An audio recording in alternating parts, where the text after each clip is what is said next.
elementos que seguramente no están en el debate público, ¿no? Y luego aparece una política más moderna, que en lugar de tener como referentes a los valores, tiene como referentes los intereses. Entonces la política es una cierta mediación entre intereses colectivos, o sea, hay que buscar un cierto espacio de consenso, ¿no? Yo creo que la política de los intereses es la que ha sido dominante en los últimos siglos prácticamente, y me atrevería a decir que a lo mejor tenemos que volver a una cierta política más de los valores, ¿no? Y por lo tanto los mensajes de la política son menos vinculados a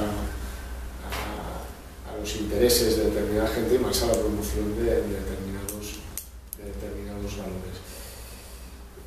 Una de las cosas que ha acabado, desde mi punto de vista, haciendo colapsar la política y las políticas públicas es el dominio, tú decías, de las lógicas neoliberales, como han influido. Yo diría la teoría de la elección racional, que se basa en una determinada visión del mundo, construido a partir de actores egoístas y con intereses, ¿no? Que básicamente nos acaba diciendo: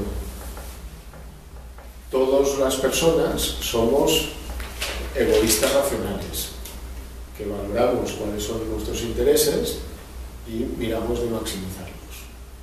Y desde este punto de vista analizamos el comportamiento electoral de los ciudadanos, pero analizamos también el comportamiento de los partidos políticos, el comportamiento de la administración pública, ¿no? Durante mucho tiempo, ¿no? Por ejemplo, con la obra de Dal-David, ¿no? Sobre la teoría de elección pública aplicada a la burocracia, pues la administración es un conjunto de gente que son maximizadores de determinadas posiciones de dominio presupuestario, mientras que los políticos son maximizadores de determinadas cuotas de poder, y ya está. ¿Qué sucede? Que desde esta visión, este es el comportamiento normal de las personas. Somos todos egoístas y racionales, y diseñamos nuestras estrategias desde este punto de vista. ¿Cuál es la consecuencia? Hombre, pues la imposibilidad de una política dedicada al interés público.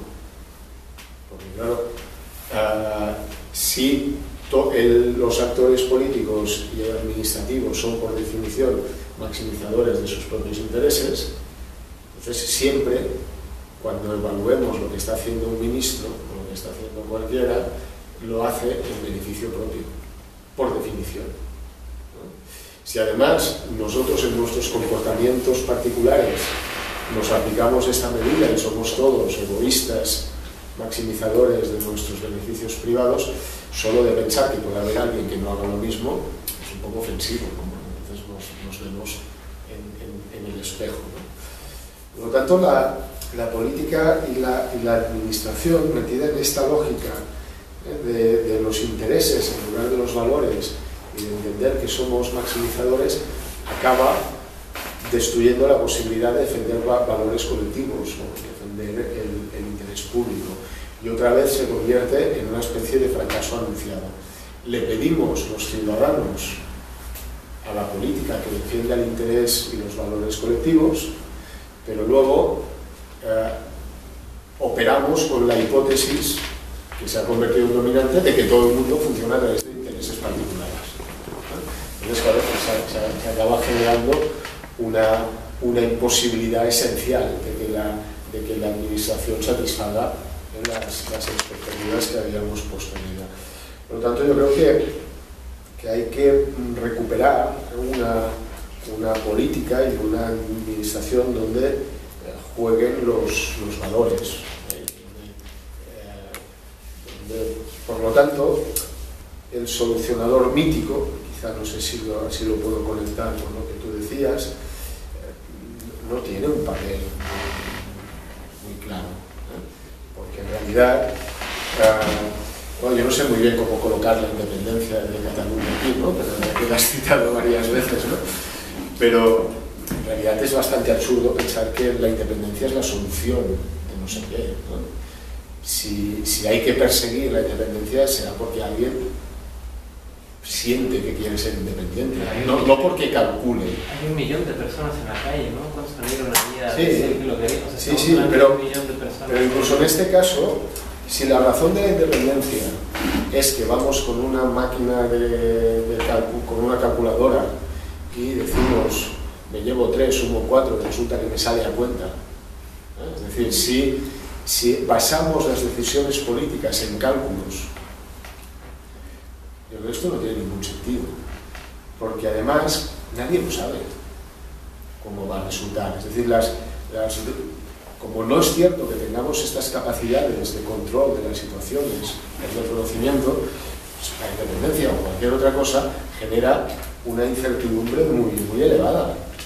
Y por lo tanto, no es una cuestión de cálculo estratégico, si nos va a salir a cuenta y vamos a ganar o perder.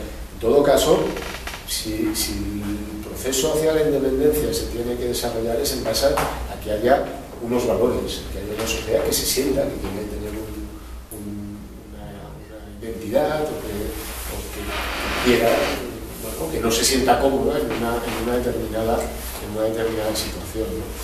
A mí me parece mucho más relevante para un proceso de independencia, por ejemplo, la sensación de incomprensión a una identidad, a una lengua, a una cultura, que no el pacto fiscal o las relaciones económicas. Por tanto, un situarnos menos en aquel ámbito de los cálculos y de los intereses y situarnos en unos ciertos valores, ¿no? Que bueno, que en este caso pueden ser valores nacionales o lo que sea, ¿no? Cuando estamos también en el ámbito de otro tipo de políticas, ¿no? Bueno, pues al final cualquier decisión que tomemos, los solucionadores míticos que tú decías, nos venían a decir, lo decía antes, que darían con la solución, ¿no? Bueno, ahora sabemos, yo creo que cada solución tiene sus contrapartidas, ¿no? Y que si tú pues pones, cuando hablabais también de políticas de austeridad, ¿no? Bueno, ¿qué hay que hacer?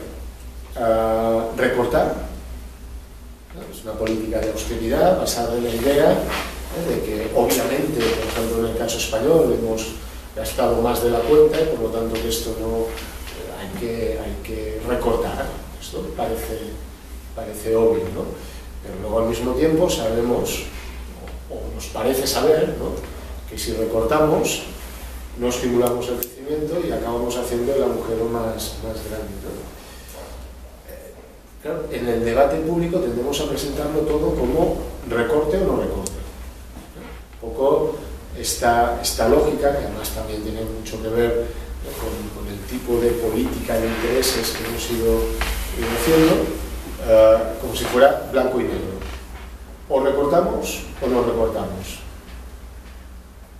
Pues seguramente la política pública es una combinación de recortes y de no recortes, o un debate sobre qué recortamos y qué no recortamos y cómo lo hacemos y en qué calendarios, y además diciéndole a la gente, esto es lo que es difícil, que no hay una política que nos saque de donde estamos por arte de magia, que no hay un solucionador mítico. Nadie sabe cómo salir de la crisis económica actual, ¿no? Pero no porque nos falte las habilidades, que seguramente no existe esta solución mítica. Existen estrategias pues, para ir avanzando, lo que sea, ¿no? Claro, esto, insisto que la idea de que no existen soluciones míticas pues es muy poco confortable, especialmente cuando durante mucho tiempo pues hemos creído que lo que decía el Fondo Monetario Internacional, o lo que decían los políticos, o si no, al final nos creemos lo que dicen los tertulianos de la televisión o de las radios, ¿no? Pero tampoco son soluciones, ¿no? Y entonces, además, desde este punto de vista, yo creo que decía, bueno, ¿cómo repensamos las políticas públicas? Primero, repensando la política. Por lo tanto, aquí hay como dos alternativas. Utilizar el miedo de la gente para adoptar posiciones populistas y prometerles cualquier cosa aunque sepamos que no es verdad para que nos voten, que esto pues es bastante frecuente, o ser valiente y decirle a la gente que no vamos a arreglar las cosas, porque vamos a intentar avanzar en esta dirección. Yo creo que se requiere hoy en día una política muy valiente. Y ser valiente no significa ponerse una capa de Superman, sino que ser valiente supone reconocer que la política va con unos vestidos muy modestos, ¿no? No sé si me explico. La valentía es reconocer tus límites en este caso, ¿no? Y por lo tanto explicarle a la gente que habrá que escoger, que habrá que ya no solo en las grandes políticas de austeridad, ¿no? A la hora pues de decidir qué hacemos con la educación o con la sanidad o con los recursos naturales o con el medio ambiente, que no hay soluciones mágicas para las cosas, ¿no? Los políticos han quedado atrapados en esta especie, desde mi punto de vista, en esta especie de callejón sin salida en el que les ha conducido precisamente este rational choice imperante, ¿no? Que es, tengo que prometer lo que sea para que me voten. Y entonces acaban prometiendo cosas que todo el mundo sabe que es imposible, ¿no? Pero que las prometen porque si no, pues los que no las prometen simplemente son expulsados de la política, ¿no? Esto también. Por lo tanto, esto que nos lleva a que también necesitamos otra cosa. Necesitamos ciudadanos. No solo necesitamos reformar la política, que esto es lo más ocurrido, ¿no? Pensar que la política tiene la culpa de todo. Bueno, pero la política es el reflejo. Tenemos la política, si tenemos unos políticos que nos prometen imposibles, es porque votamos a aquellos políticos que nos prometen imposibles, y no a los que nos dan malas noticias, ¿no? Y por lo tanto yo creo que hay una segunda tarea muy importante, que es la de recuperar un concepto de ciudadanía que vaya más allá también de este ciudadano cliente, basado otra vez en la teoría de que a mí solo me interesa maximizar mis intereses. Esto es muy difícil, porque los ciudadanos están muy metidos en esta lógica, ¿eh? A mí no. En el caso español, además, acentuado, venimos de una tradición franquista, ¿no? que le decía a los jóvenes: joven, haga usted como yo, no se meta en política, ¿no? Esta es una expresión de Franco, de que no se meta en política, ocúpese de sus asuntos, ¿eh? No se ocupe de los asuntos colectivos, ¿eh? Y al mismo tiempo, luego, la nueva gestión pública y todo este mar del public choice, nos ha hecho, no se ocupe de la política y pida lo que necesite a la administración como si fuera un centro comercial.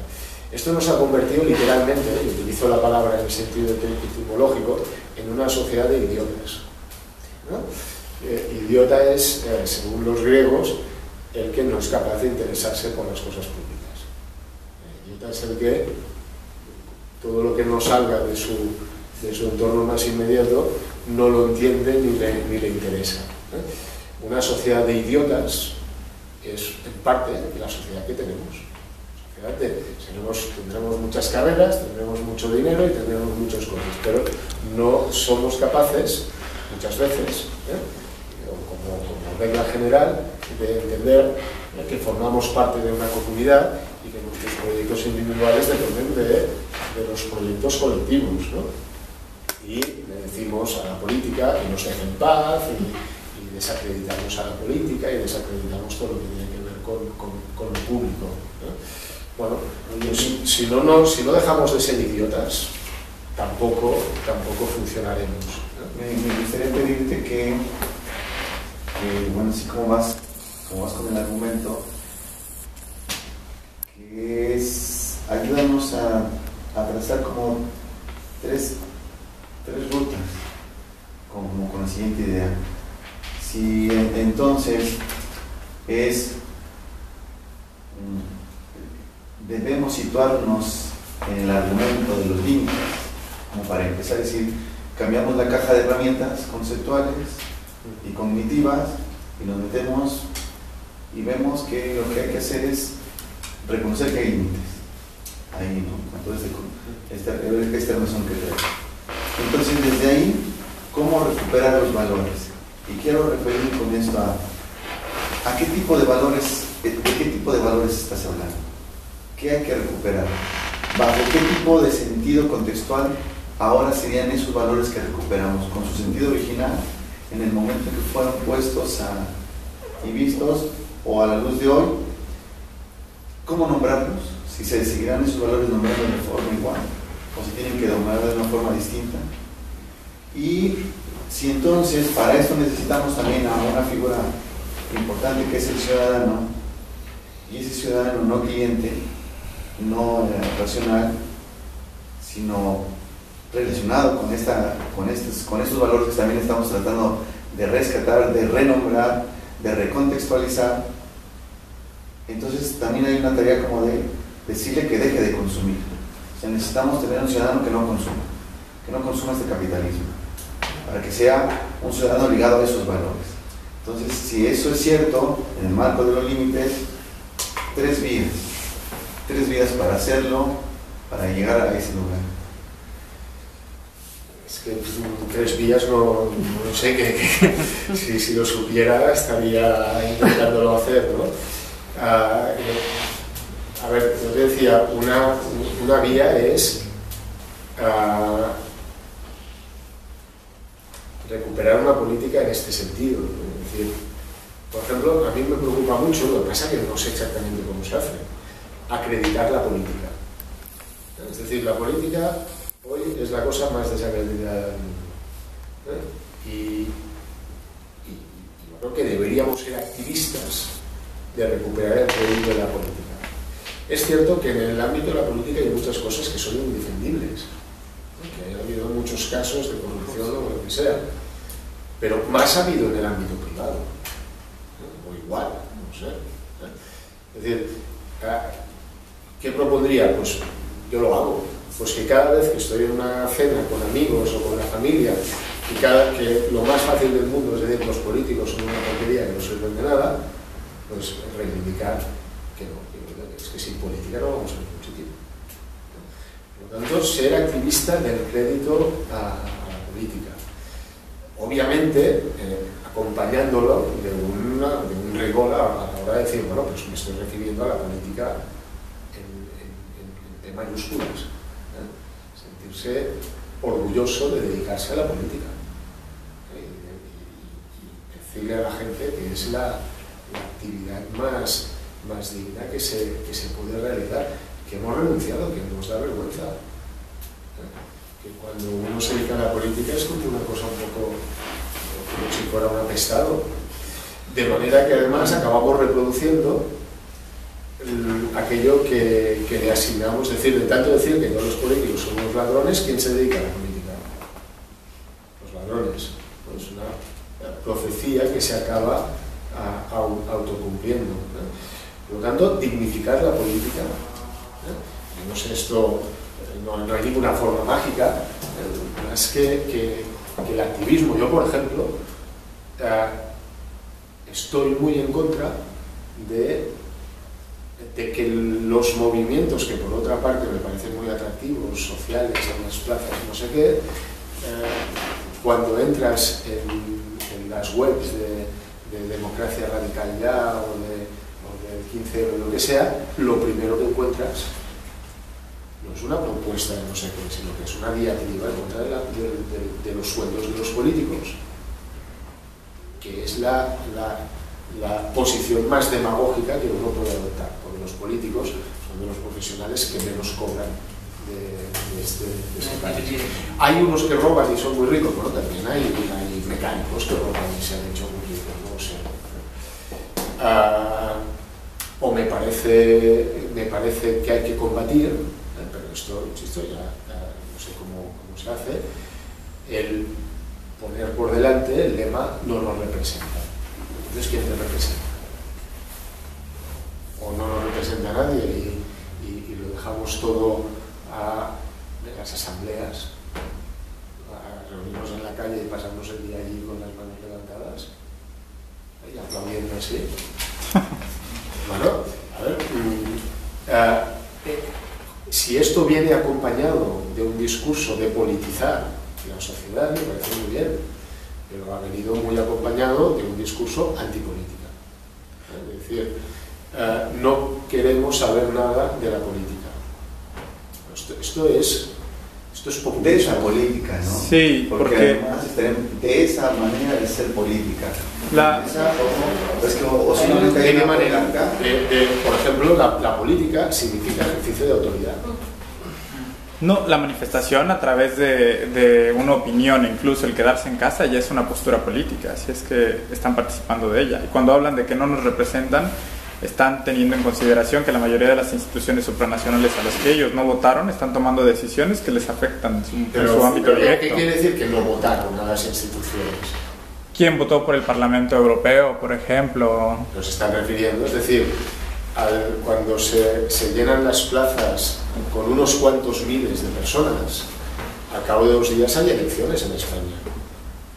Y el Partido Popular saca 12 millones de votos.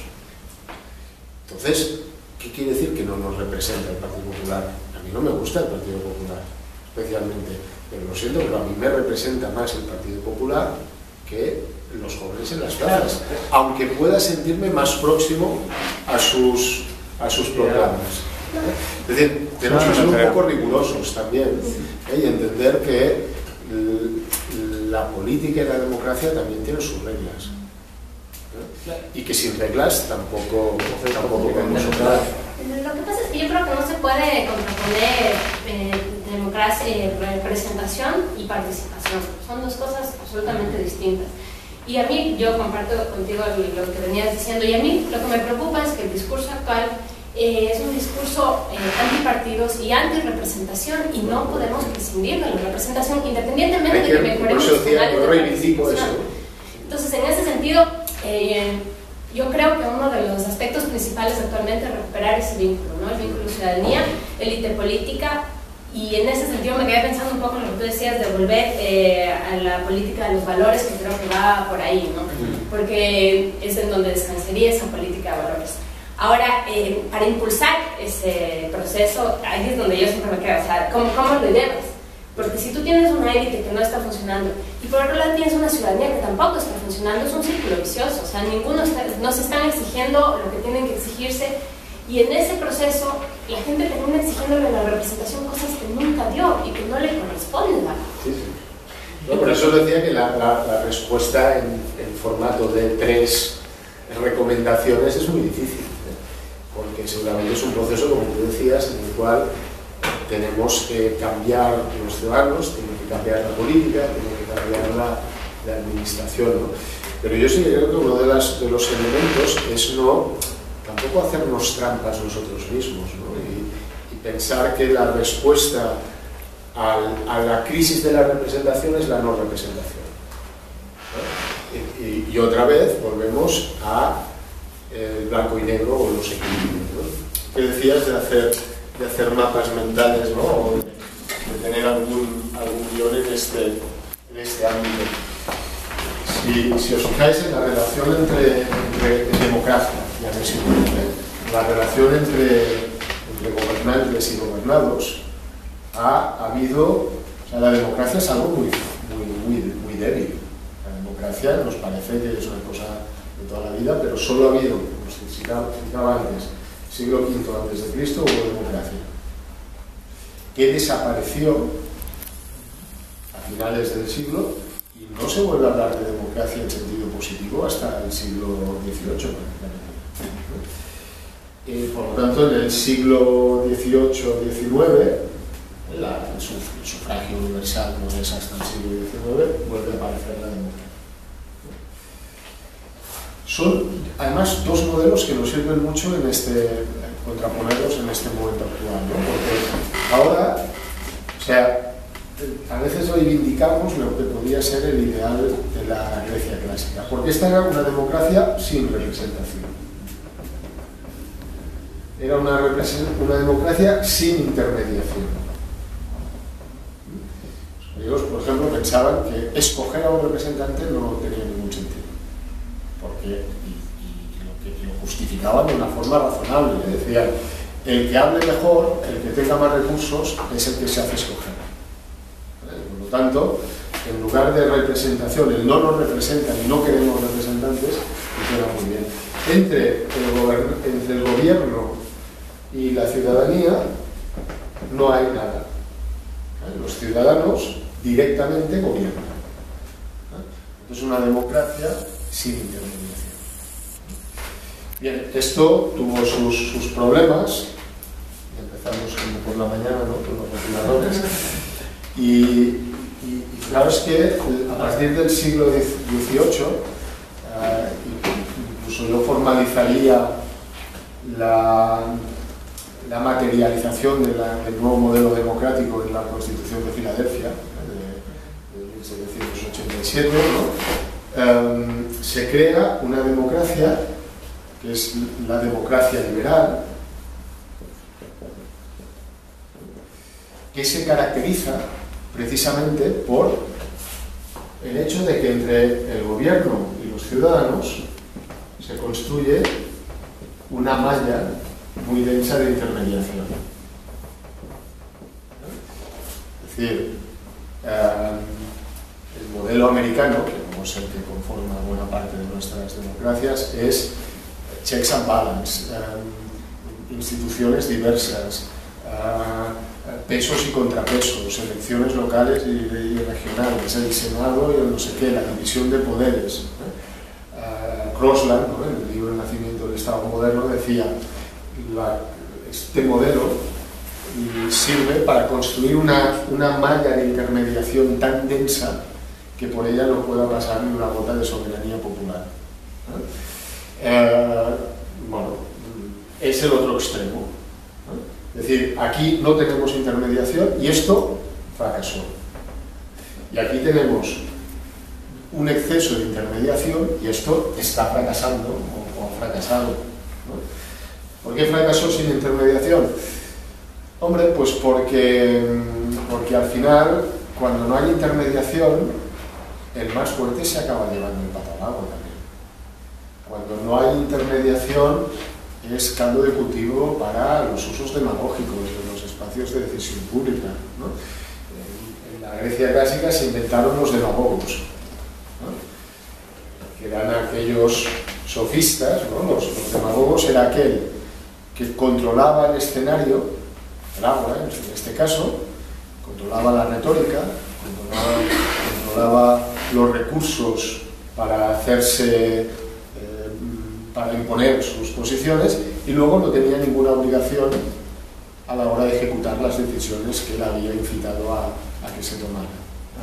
Y los demagogos se acababan poniendo a sueldo de los que querían defender determinadas posiciones, ¿no? Era una democracia controlada por los demagogos, acabó colapsando, y por eso Platón estaba tan indignado con la democracia, ¿no?